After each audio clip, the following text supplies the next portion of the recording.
Perkenalkan, nama saya Bernadetta Siburian, saya dari kelas A, NPM 200910007. Saya jurusan PGSD. Nah, di sini saya akan menjelaskan apa maksud dari unsur intrinsik mendongeng. Nah, unsur intrinsik mendongeng ini adalah unsur yang membentuk cerita dongeng dari dalam unsur yang dimana unsur intrinsik dongeng ini terdapat ada beberapa. Yang pertama itu ada tema, amanat, latar belakang, sudut pandang, tokoh, penokohan, dan juga alur. Nah, saya akan menjelaskan satu persatu. Yang pertama itu ada tema. Nah, tema itu adalah gagasan pokok atau ide pokok suatu cerita. Nah, dari tema ini kita dapat melihat suatu cerita itu memiliki gagasan atau pokok cerita yang diceritakan dari sebuah cerita yang kita tonton. Nah, tema ini juga bersifat efektif dan juga lugas. Nah, pada tema ini terdapat ada 5 tema. Yang pertama itu adalah tema fisik, ada tema organik atau moral, tema sosial, tema egoik, dan juga tema kebutuhan. Nah, tema fisik ini berhubungan dengan cerita yang berkaitan dengan kebutuhan fisik manusia. Nah, selanjutnya ada tema organik ataupun moral. Nah, tema organik ataupun moral ini berhubungan dengan tingkah laku manusia. Nah, selanjutnya ada tema sosial. Tema sosial ini berhubungan dengan problem yang dihadapi oleh manusia. Nah, selanjutnya ada tema egoik. Nah, tema ini berhubungan dengan reaksi pribadi seperti ketidakadilan. Nah, selanjutnya yang terakhir itu ada tema kebutuhan. Nah, tema kebutuhan ini berhubungan dengan renungan yang bersifat religius atau keagamaan. B. Ada alur. Ya, alur ini maksudnya di mana alur itu merupakan sebagai kerangka cerita. Nah, alur ini ada terdapat 3 jenis alur. Yang pertama itu ada alur maju, alur mundur, dan juga alur maju mundur. Nah, arti dari alur maju itu adalah cerita yang dikisahkan dalam dongeng bergerak dari awal sampai akhir. Nah, sedangkan alur mundur ini cerita atau kebalikan dari cerita alur maju.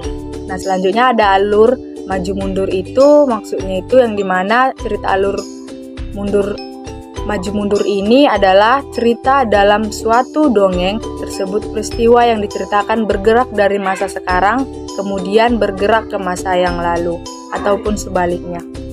Nah, selanjutnya C. Tokoh atau penokohan. Nah, tokoh penokohan ini dalam suatu dongeng itu tentunya memiliki berbagai karakter. Nah, pada umumnya ada 3 tokoh yang terdapat pada tokoh ataupun penokohan. Yang pertama itu ada tokoh protagonis, antagonis, dan juga tritagonis. Nah, tokoh protagonis ini adalah tokoh yang diceritakan sebagai karakter yang baik, jujur, dan pekerja keras. Nah, yang kedua itu ada tokoh antagonis. Nah, tokoh antagonis ini yang menceritakan karakter yang kejam, licik, dan juga menghalalkan suatu cerita, segala cerita. Nah, yang terakhir itu yang ketiga ada tokoh tritagonis. Nah, tokoh tritagonis ini tokoh penengah dari suatu cerita. D. Ada latar. Nah, latar ini adalah dalam suatu cerita itu berkaitan dengan tempat ataupun juga suasana. Nah, tempat itu berhubungan dengan di mana peristiwa tersebut terjadi ataupun riwayat yang terjadi kita lakukan cerita tersebut seperti itu. Nah, sedangkan suasananya itu seperti berhubungan dengan perasaan ataupun juga kondisi ketika peristiwa itu terjadi. E.